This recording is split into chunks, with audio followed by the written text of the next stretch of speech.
The topic we'll be discussing in this lecture is basic input and output operations. So last class we have discussed the various addressing modes, and in this session we'll be discussing how the input and output operations are carried out in a typical computer. Okay. So generally we assume that the data is always stored in the memory, but that may not be the case always. Okay. So it is not that the data on which the operations are performed is not necessary that it should be always available in the memory. Sometimes it may have to transfer between processor and the outside world. Okay.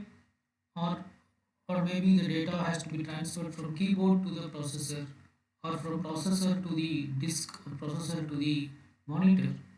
So in such cases, how it is carried out, that's what we are going to discuss in this topic. So so so basically we are going to discuss like how the data is getting transferred between keyboard to processor and from processor to monitor, right? And all these devices works at a different speed and how they get synchronized. So that is what the key takeaway of this particular lecture. Okay, fine. So how these IO operations are performed, the way in which it is getting performed, that will have a significant effect on the performance of the computer, because all these devices, they don't operate at the same speed, they operate at a different speed. Hence they should be properly synchronized, and also we should ensure that the processor time is getting effectively utilized. It's not getting wasted in trivial things. Okay, so first let us take the case of a keyboard. So so so let us consider this example that we have to read a character from the keyboard, and that should be displayed on the display screen. Okay. But if you see, so it means that the processor has to read a character from the keyboard, and it should be displayed on the display screen. Okay. So here three devices were involved. Three hardware devices were involved. What are they? Keyboard, display device, and the processor. But if you see, the speed of these devices vary very much. For example, keyboard is the slowest device. Even if the user is typing the keys at a very faster rate, how much fast he can type? Okay, maybe he can type few characters per second. Okay, not more than that. He may type 5 characters per second, or 10 characters per second, or maximum 12 characters per second, or 15 characters per second, not beyond that, right? Okay. But if you see the display device, the computer can send data to the display device at the rate of several thousand characters per second. Okay. The computer can send data to the display device at the rate of several. The data transfer rate will be 1,000 characters per second. Okay. So then you compare the speed of the input coming from the keyboard, and at what rate it is going to the display. Okay. Again, if you compare with the speed of the processor may be able to perform millions of instructions per second. Okay. Again, there is a huge gap between display and processor. Display is able to handle only 1,000 characters per second, but processor is able to process millions of characters or instructions per second. So there is a huge gap between keyboard, display device, and processor. So how this gap is getting filled up? Okay, how we are going to ensure that they all are synchronized properly, the processor and other IO devices like keyboard and display devices are getting synchronized properly. Okay, so one of the solution is that, let us take the case of the output first. Okay, say that the processor want to display something in the display unit. Okay, so what the processor will do in the sense, so the processor can send data at a very faster rate. It can send millions of characters per second. But the display device cannot handle that many characters per second. It can handle only several thousand characters per second. Okay. So processor sends the first character or say first few characters to the monitor or to the display device, and it waits for a signal from the display unit. Waits in the sense it won't keep waiting. It will involve in other job. By the time it means it is waiting. Okay. So once the display device, say initially the processor has sent uh, one character to the display device. Okay, and then the processor will continue its work. So that is called as waiting. Okay, and later when the display device has finished displaying this first character on the display device, then it will give a signal to the processor. Okay, this signal in the sense it is something like an interrupt. Okay, you can say it's an interrupt. So the processor will wait for the signal from the display unit. So it means that the display unit will signal the processor. Okay, once the processor gets this signal, it will send the next character, right? So like this it will happen. That is, the processor will send the first character, then it will wait for a signal, and then it will send the second character. Again it will wait for the signal, then it will send the third character. Okay. So waiting here, it means that it is not literally waiting. Whatever the other jobs it may involve in that. Okay. And whenever this second character is available, that will be known to the processor through some signal or some interrupt, and then it will send the next character. Okay. So this is how the speed mismatch between processor and the IO devices are handled.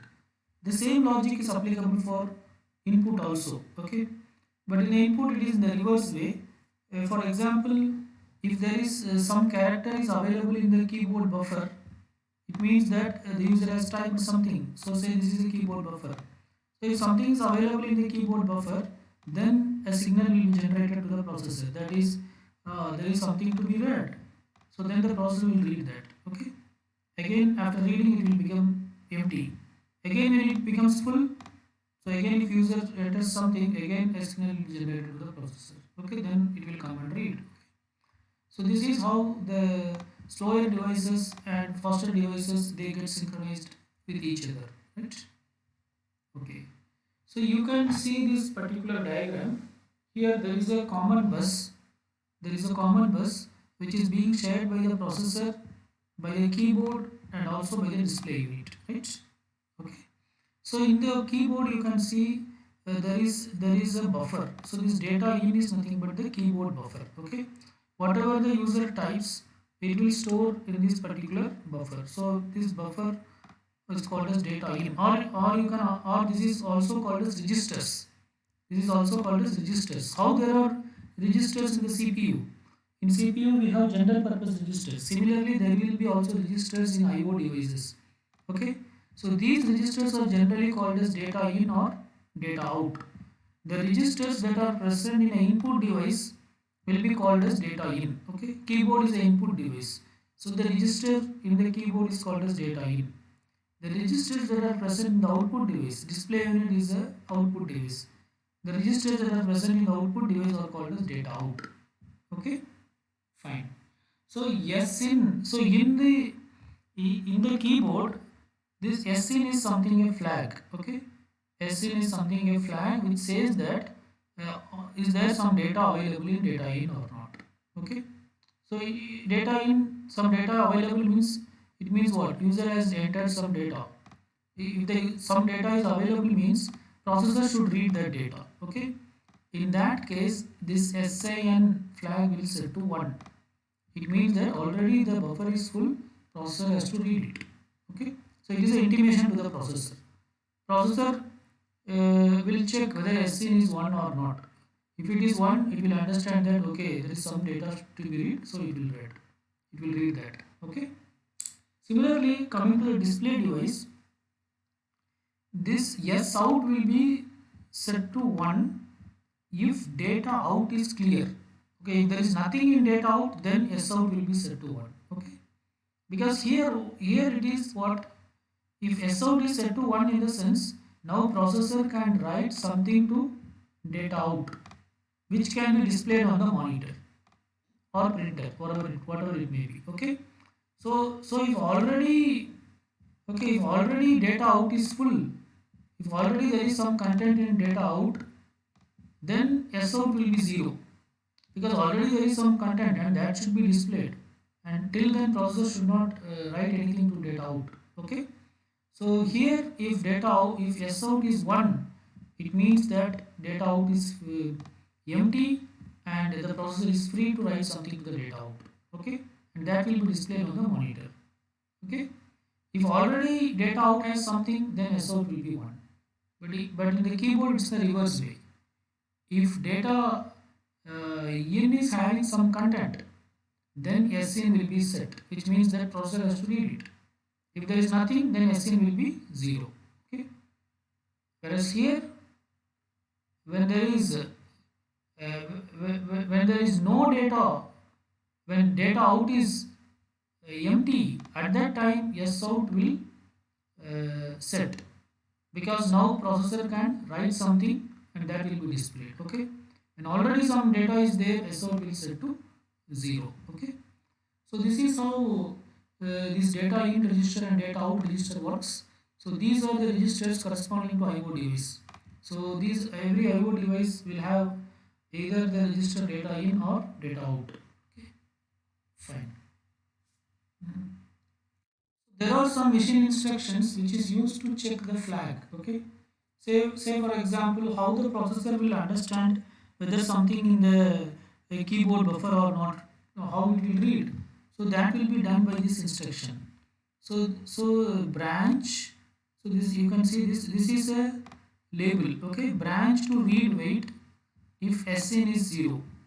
If SN is 0, then what does it mean? This is for keyboard buffer. So in keyboard buffer, if SN is 0, it means that there is nothing in the buffer. If there is nothing in the buffer, you need not read. So branch to read wait. It means it is something like a circular loop. It is something like a while loop. It keeps on checks whether SN is 0 or not. As long as SN is 0, it will wait. It will wait and it will keep on checking that. Okay. The moment SN becomes 1, if SN is 1, then it means that some data is available. Then the processor has to read it. Okay. Then what it will do, input from data into R1. Okay, then whatever the data available in the register, in the IO register, data in, I mean in the register that is present in the input device, data in, that will be moved to the register R1. Okay, R1 is a general purpose register that is present in the CPU. Okay, I think it's clear. So this instruction it keeps on checks whether SN is 0 or not. As long as SN is 0, it keeps waiting. The moment SN becomes 1, the content of data in, that is whatever the user has typed, that is available in data in through the keyboard. Okay, and that will be moved to R1. Okay. Similarly, this part is for display. Okay, write wait branch to write wait, branch to write wait. So this is label, and this is branch to write wait. Again go to write wait if S out is 0.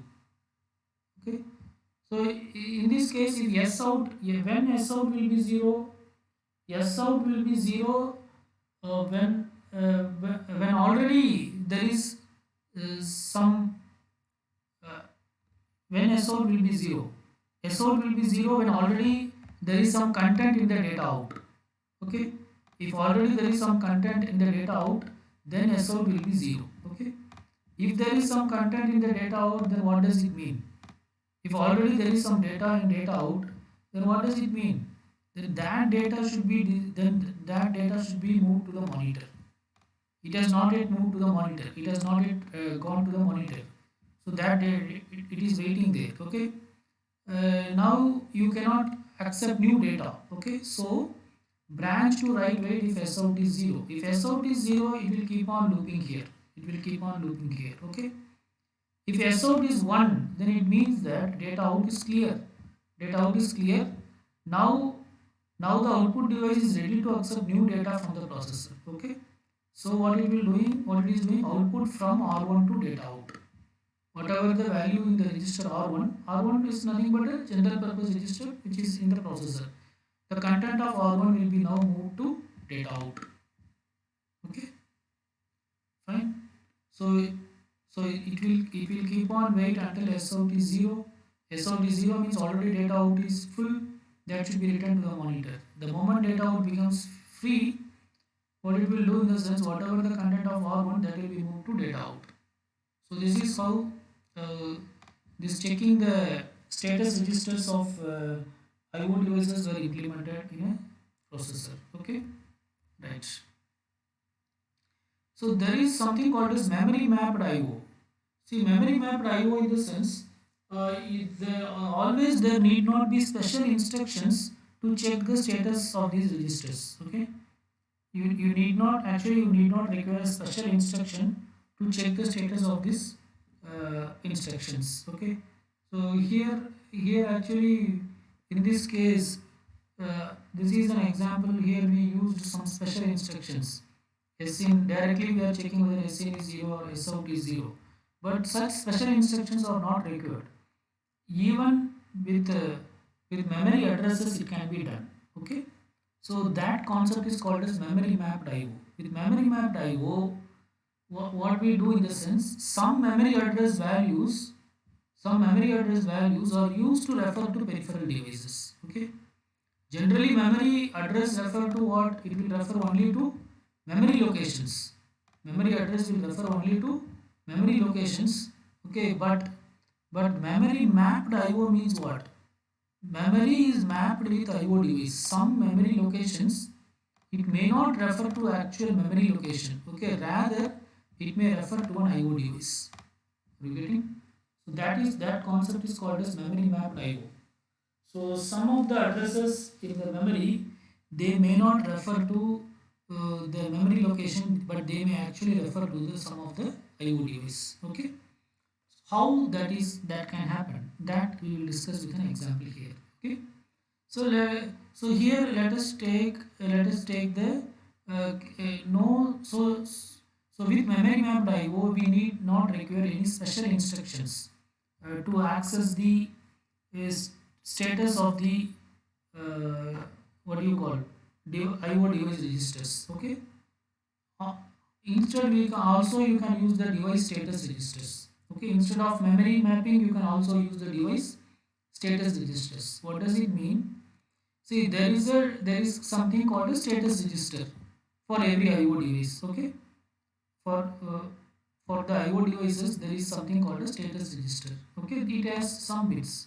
It may contain 68 bits or 16 bit. It depends. Okay, here what we are doing is the third bit. So if this is 0th bit, if this is first bit, if this is second bit, if this is third bit. The third bit will contain the status of SIN. Okay, the third bit will contain the status of SIN. Okay, that is that is if SIN is 1, then this also will be 1. Okay, if SIN is 1, this also will be 1, otherwise it will be 0. Are you getting? So this will hold the value. This will say whether SIN is set or not. Okay, so the in status, this register is called as the status of this particular uh, bit of device status register will hold the status of SIN. If SIN is 1, this also will be 1. If SIN is 0, this will be 0. Okay, now instead of checking SIN, we can just check the third bit of device status registers. Okay, so this is also one example of memory mapped IO. Here we are not mapping memory to the IO device, rather some location in the device status registers is mapped to this particular IO device's SIN. Okay, so what we check is test bit hash 3 comma in status. Okay, so in the device status registers we check the test bit, we check the bit 3 and what is its status, whether it is 1 or 0. Okay, branch 0 read wait, that is suppose if it is 0, suppose the third bit is 0, then it means that you keep on wait. As long as the third bit is 0, you keep on wait, nothing can be done. It means there is nothing in the keyboard register, so nothing to read.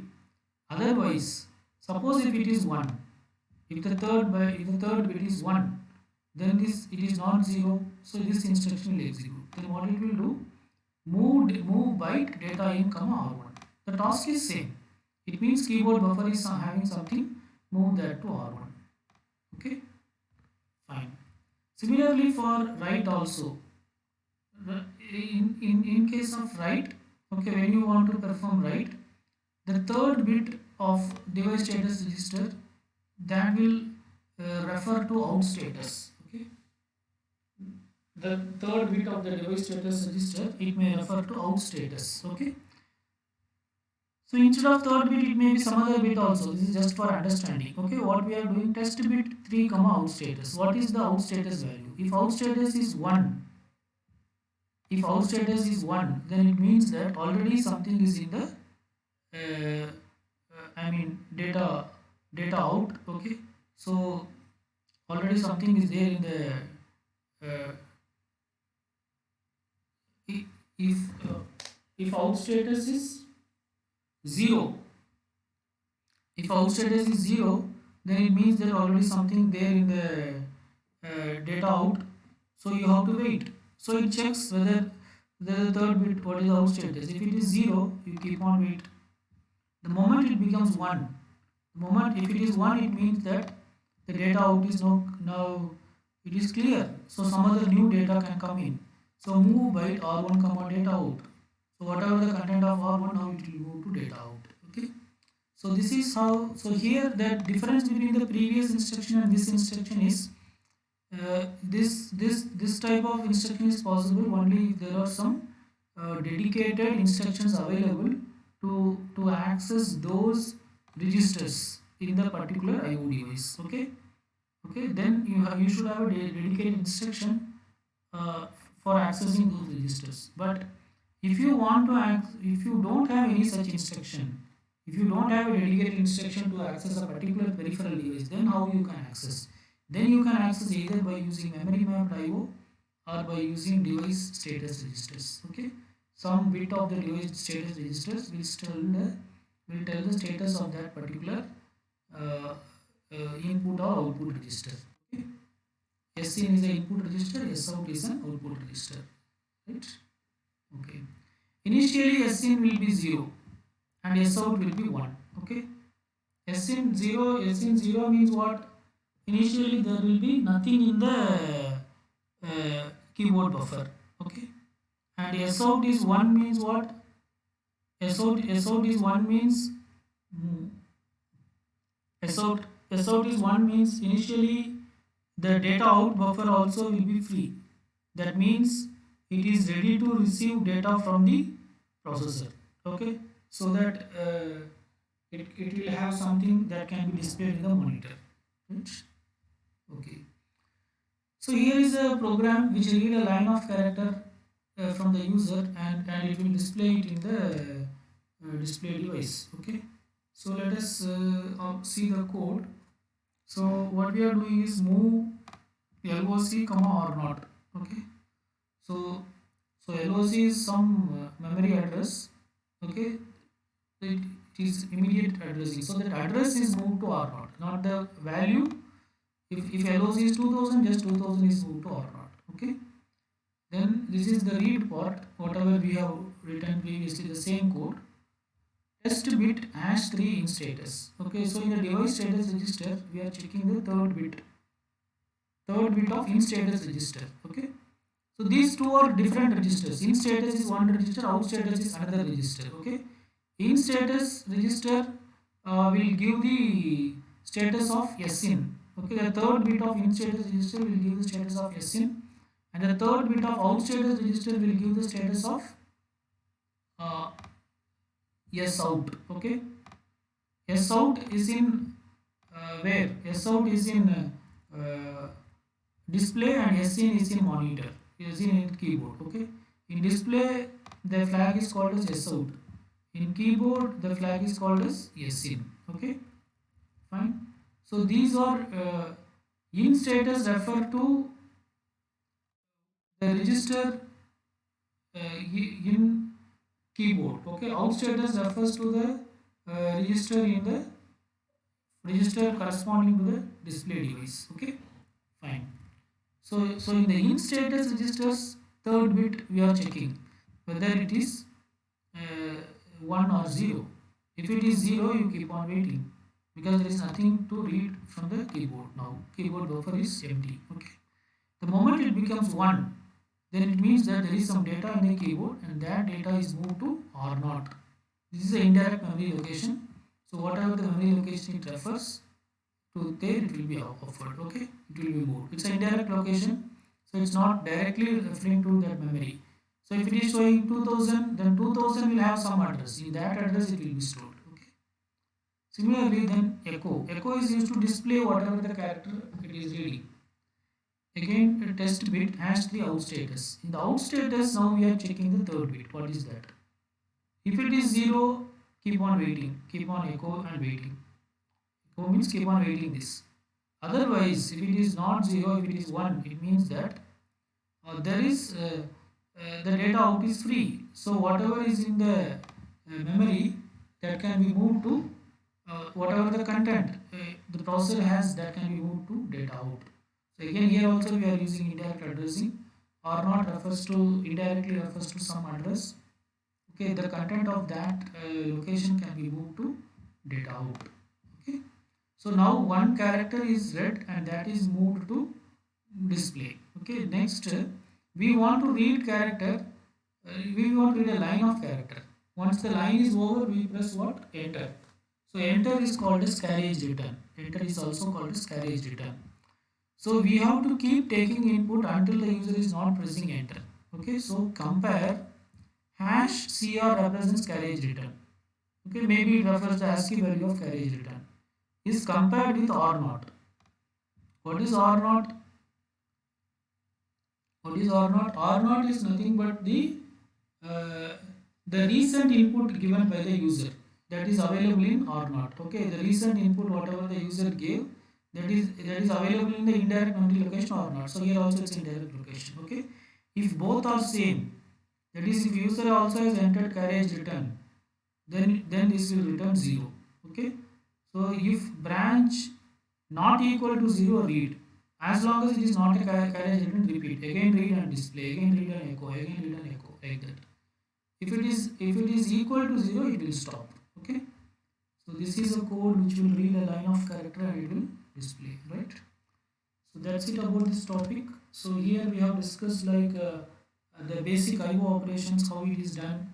In every IO devices also there will be some registers. These registers are called as for an input device we will have an data in register. For an output device we will have a data out register, and there will be the flag variable sin corresponds to input device and out corresponds to output device. Okay. Using this flag we can identify whether currently some data is available in a keyboard register or not. Similarly, whether the data out register is free or not. If the data out register is already occupied, okay, uh, if it is already occupied, then S out will be 0. Okay, if it is free, then S out will be 1. Okay, so that the processor can write something to the data register of that particular device, right? So how to check that? By using direct machine instruction we have discussed, and also how to check that using memory mapped IO, or by using the device status registers, and also we have discussed a complete program for reading a line of character and display it in the display device. Okay, let us stop here. Thank you.